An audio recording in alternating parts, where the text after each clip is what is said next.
थोड़ी बात थोड़ी लात, तभी समझे औरत जात। ठाकुमा, मैं आप ही को ढूंढ रही थी। कहाँ चली गई थी आप? लोग जानती हैं, ये बाबा ने अमृता मालकिन को इतनी सारी मिर्चियाँ खिला दी कि जले हुए मुंह से कब से सी सी किए जा रही हैं। कहाँ थी आप ठाकुमा? पड़ोसी को पुराना हिसाब समझाने गई थी। हाथ में लक्कड़ आ गया है, पर अकड़ नहीं गई है उसकी। वैसे ठाकुमा, वो लक्कड़ यानी छड़ी जो है पड़ोसी जमींदार साहब की, वो तो बस ऐसे ही शान में लिए घूमते हैं वो, वरना है काफी जवान वो ठाकुमा। बाल भी काले हैं उनके। हाँ। काले बालों के साथ साथ दिल भी काला है उस जमींदार का। पर तुझे क्या पड़ी है? तू मेरी नौकर है या उनकी? मैं तो 16 आने आप ही की हूँ ठाकुमा। मैं तो बस यूं ही मजाक कर रही थी। शर्म शर्म मत कहना अभी, मैंने सब संभाल लिया। रूपा किसी को कुछ भी नहीं कहेगी। बाबा जी, इस लड़की का दिमाग ठिकाने आया? बस आ ही गया है, थोड़े बहुत उपाय बाकी हैं। और कौन सी क्रिया बाकी है तपस्वी बाबा जी? ठीक है, अपने तपस्वी बाबा बनने का नाटक जारी रखिए, लेकिन बॉन्दिता मालकिन को थोड़ी भी तकलीफ नहीं होनी चाहिए। शामिल बाबू, पर ठाकुमा को क्या कहूँगा मैं? अरे कुछ कह दीजिएगा ना, ऐसे कोई क्रिया बता दीजिएगा जो जो जो सुनने में बड़ी लगे, लेकिन उससे बॉन्दिता मालकिन की परेशानियां ना बढ़े। जैसे जैसे जैसे कह दीजिएगा कि बॉन्दिता मालकिन को भले ही काल कोठरी में बंद रखा जाए, लेकिन पूरे घर को दियों से जगमग कर दिया जाए। इतने सारे दियों से जो प्रकाश होगा, उसकी जो अग्नि होगी, उस अग्नि से बॉन्दिता मालकिन के मन के अंदर जो शिक्षा और पढ़ाई का राक्षस है वो भस्म हो जाएगा। अच्छी तरकीब है ना? आप सभी को बॉन्दिता के लिए बहुत सारे दिए जलाने होंगे, और दियों की अग्नि से जो रोशनी पैदा होगी वो बॉन्दिता के मन में जो पढ़ाई लिखाई का राक्षस है उसे जलाकर भस्म कर देगा। नियम अनुसार बॉन्दिता काल कोठरी में ही रहेगी, पर बाकी घर वालों को पूरे घर में दिए जलाने होंगे। शुक्र है सका बाबू, आपने बचा लिया, वरना ठाकुमा और बाबा मिलकर कोई तकलीफदायक प्रक्रिया करवाते मुझसे। ना विचित्र उपाय तो ना कभी देखा ना सुना। ठाकुमा, उपाय तो विचित्र होगा ही। क्यों? बाबा जी जो सबसे अलग है। जय हो बाबा जी की, जय हो। ठीक है, आज पूरी हवेली में दिए जगमगाएंगे। इतनी रोशनी करो कि बॉन्दिता के अंदर के राक्षस के साथ साथ हमारे पड़ोस के राक्षस भी भस्म हो जाएं।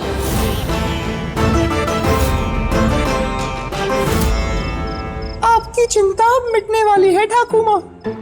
आज रात के बाद बॉन्दिता मालकिन बिल्कुल बदली हुई मिलेंगी आपको। शेरनी की पूंछ काटने से वो बिल्ली नहीं बन जाती। बाबा जी को कुछ बड़ा ही करना पड़ेगा बॉन्दिता का दिमाग ठिकाने लगाने के लिए। ठाकुमा, आप ऐसा क्यों कह रही हैं? भरोसा नहीं है आपको बाबा जी पर? बाबा जी पे तो पूरा भरोसा है, तभी तो मैंने उन्हें अपने घर की चौखट पार करने दी। हाँ? तो बस फिर आप जाइए और चैन से सो जाइए, बाकी बाबा जी सब संभाल लेंगे। वैसे रूपा तो है बड़ी प्यारी, बातें करती है सारी, पर प्यारी प्यारी मिष्टी में है।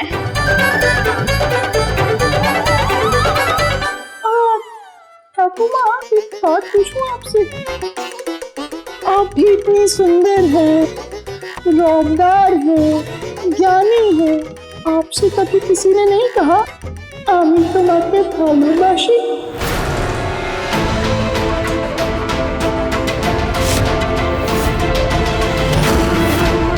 जब जब औरत भूली अपनी औकात, तब तक उसको पड़ी लात। जा यहां से, चल।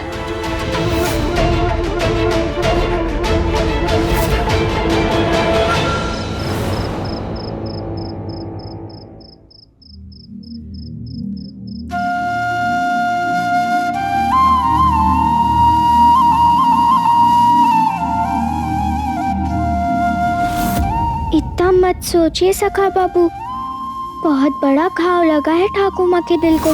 कैसा घाव? जिससे उनकी शादी होने वाली थी वो दूल्हा बारात लेकर आया तो सही, पर बारात बिना दुल्हन ही लिए लौट गई थी। उस घाव ने पत्थर बना दिया ठाकुर माँ को। तब से ही उनका मन ऐसा कड़वा हो गया है। वरना आज ठाकुर माँ एकदम अलग होती, मेरी तरह हंसती मुस्कुराती, इतनी जिद्दी नहीं होती। माफ करना बौंदता, मैं तो जानता ही नहीं था, वरना मैं कोई ऐसी बात करता ही नहीं ना ठाकुर माँ से। गलती कर दी मैंने। पर इन सब में एक बात अच्छी हुई। क्या? कि ठाकुर माँ ने गाल पकड़ के कहा, मिष्टी में।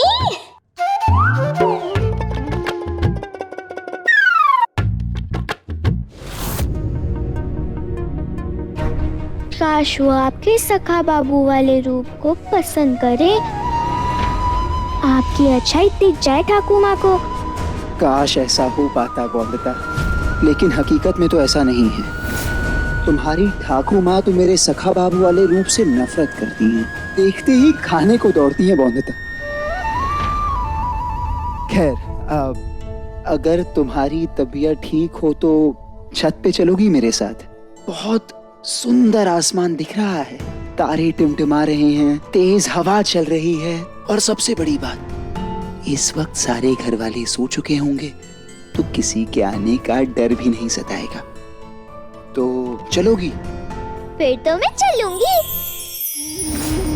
जब तक तेरी महावारी खत्म नहीं हो जाती तो इसी काल कोठरी में रहेगी। हम सब औरतें भी अपने महावारी के समय इस कोठरी में रहते हैं ना बौंदिता? क्या हुआ?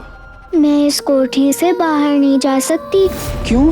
ठाकुर माँ ने सबने यही कहा है कि मुझे जाना नहीं है इस कोठरी से बाहर। बौंदता, यही सोच तो गलत है, मैं इस सोच को ही तो बदलना चाहता हूँ ना। देखो, एक बात का हमेशा ध्यान रखना बौंदता, तुम्हें अपने आप पर इन रूढ़िवादी परंपराओं को, इन रूढ़िवादी विचारों को हावी नहीं होने देना है। बौंदता, हम इन परंपराओं के सामने यूं घुटने नहीं टेक सकते ना।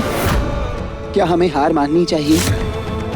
और अगर तुम ऐसे विचारों को स्वीकार करोगी ना बौंदता, तो तुम अपने साथ अन्याय कर रही हो, और जो अन्याय होने दे वो भी तो पापी होता है ना। तो क्या तुम पापी बनना चाहती हो? क्या तुम चाहती हो अपने पैरों में ये बेड़ियां?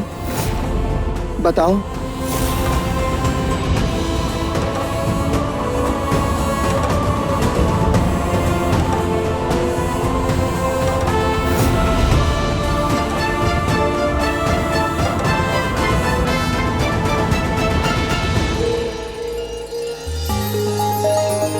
ठीक है, चलूंगी, पर एक शर्त है मेरी।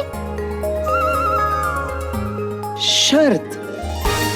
कैसी शर्त? वो शर्त ये है कि मुझे रूपा के साथ नहीं, अपने सखा बाबू के साथ जाना है। मंजूर है।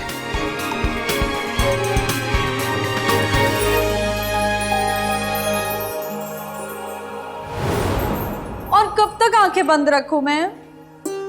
थोड़ा सा सब्र करो बस रिमझिम, बहुत जल्दी में रहती हो ना तुम। देखो हमारे सब्र का फल। आंखें खोलो।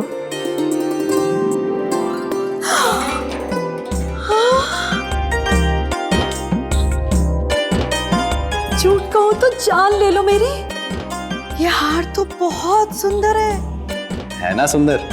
बिल्कुल मेरी रिमझिम की तरह सुंदर है, लेकिन ठाकुर माँ के सामने इसे कभी भी मत पहनना। पता नहीं क्या सवाल जवाब करने लगेंगे, आप उन्हें तो नहीं बता सकते ना। कि मैंने मेरी प्यारी सी रिमझिम के लिए कलकत्ता की नाटक कंपनी में नाटक का काम करके कमाया है। जल्दी से पहनाओ ना इसे मुझे।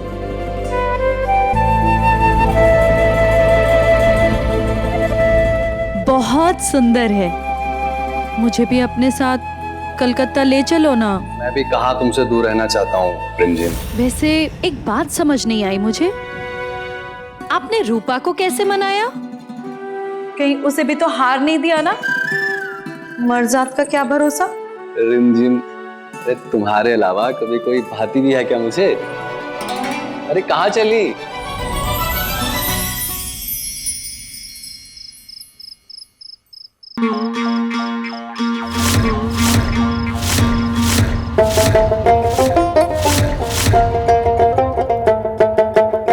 देखो बौंदता,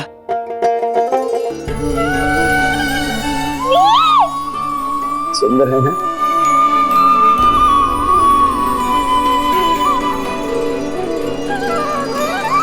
एक बड़ा वाले रसगुल्ले।